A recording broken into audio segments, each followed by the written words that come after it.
कौन सा दबाव था उनका? 2 विधायक है।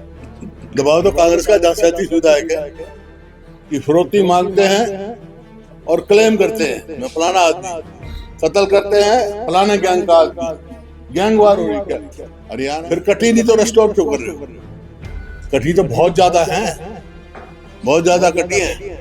ये चुनाव से पहले इस प्रकार से फैमिली आईडी का आधार बना के ये जो कचरा डाला हो ना फैमिली आईडी का, भाई पहले राशन कार्ड बनाए क्यों, बनाए तो काटे क्यों, पहले पेंशन बनाई क्यों, बनाई तो।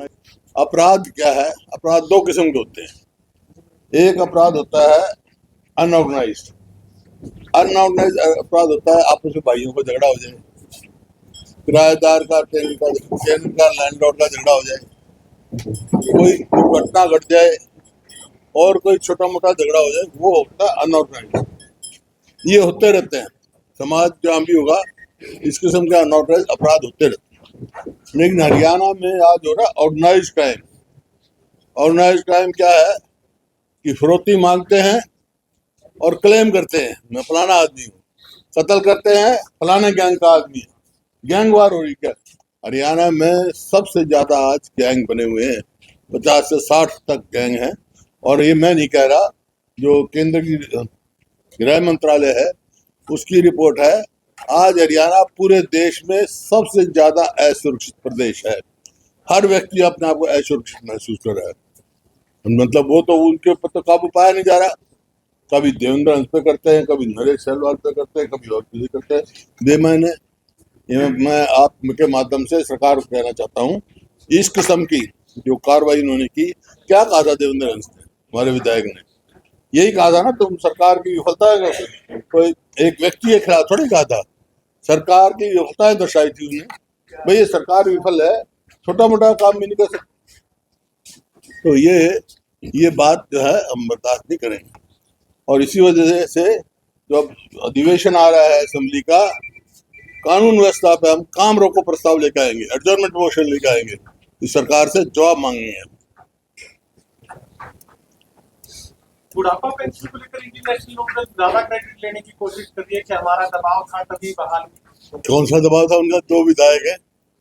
दबाव तो कांग्रेस का, जहाँ 37 विधायक है। किसका? लोगों का विधायक होता है ना, लोगों की नुमाइंदगी तो विपक्ष में हमारे पास है।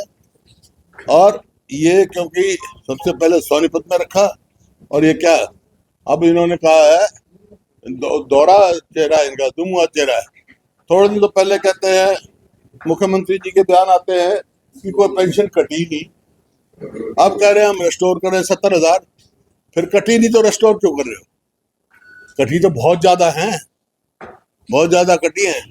ये चुनाव से पहले जिस प्रकार से फैमिली आईडी का आधार बना के ये जो कचरा डाला हो ना फैमिली आईडी का, हमारे टाइम में कोई फैमिली आईडी नहीं था, सेल्फ डिक्लेरेशन था, तो कहता उसको पेंशन मिलती है। तो सम्मान पेंशन है भाई, कोई रोजमर्रा का वो नहीं है उनका, ये सम्मान पेंशन है, ना बढ़ोतरी ज्यादा करी। फैमिली आईडी से मरीजों का इलाज भी रुक गया, तो सरकारी कर्मचारियों के वही मैं कह रहा हूँ, वो एक हथियार इस्तेमाल करते हैं पेंशन काटने का, राशन कार्ड काटने का।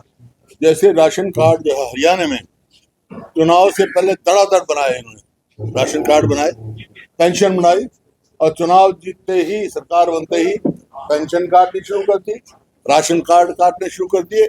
और मैं नहीं कह रहा हूँ, इसमें नीति आयोग की रिपोर्ट है, एक सेंटर के मिनिस्टर का रिपोर्ट है, ये पार्लियामेंट में जवाब है कि हरियाणा में सबसे ज्यादा राशन कार्ड कटे 14 लाख के करीब, और उसके बाद तो और भी होगी।